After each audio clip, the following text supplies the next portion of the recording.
My dear brothers and sisters, in today's gospel passage, we heard Jesus instructing disciples and all of us to about three main things in our life. One is live scandalous, free lives. Second, always forgive. And third, about faith. All these things in a way are connected.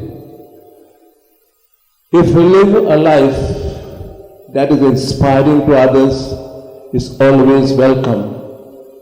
But if we live a life that in a way hinders others to come closer to themselves first, to others, and to God, then it says this life is full of scandals. Because in a way we become hindrances or blocks for other people to come closer to God, not so in a way hinder them to live their life peacefully. Therefore, the Lord says, do not ever keep a grudge or hatred against anyone. Be always forgiving. We heard of a sickness called psychopaths or psychosomatics. Who are these people? It is a mental sickness, right? How is it in a way caused? One of the main reasons is they have got grudge in their hearts, hatred in their hearts and mind. And therefore, in a way, they get this sickness. Because we are never at peace. We are all the time disturbed about this and about that. Therefore, this causes, in a way, sickness in our minds and also in our lives. Therefore, the Lord says, you want to be free from all this.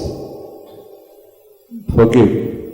And more so, He says, when you forgive, you walk in my footsteps. My enemies insulted me, they crucified me, but my words to them were, Father, forgive them, for they know not what they do. Therefore, we need faith, a deep faith in ourselves, in God. How do we define faith? Jesus told Thomas, blessed are those who do not see and yet believing. Believe even before we see. Believe even before we have not seen. Believe. We ask God for so many favors for ourselves and for others, but do we really believe that we will receive them? And one of the blocks, as I said, is hatred, unforgiving. Another thing is we do not really believe that what we ask we will get. It reminds me of a small anecdote about a woman who read this passage. And she said, let me test it. Really, there's some truth in that.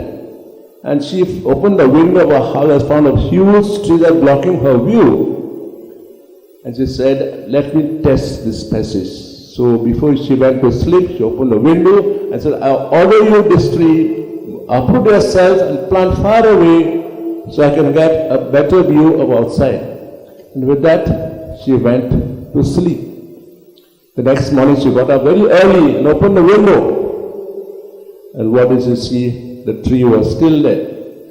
And she said to herself, I knew that you would not move from here.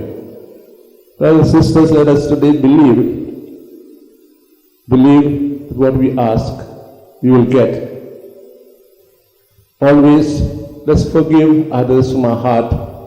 And let's live our lives that inspire others and not in a way become hindrances or blocks for others to come closer to God and to others.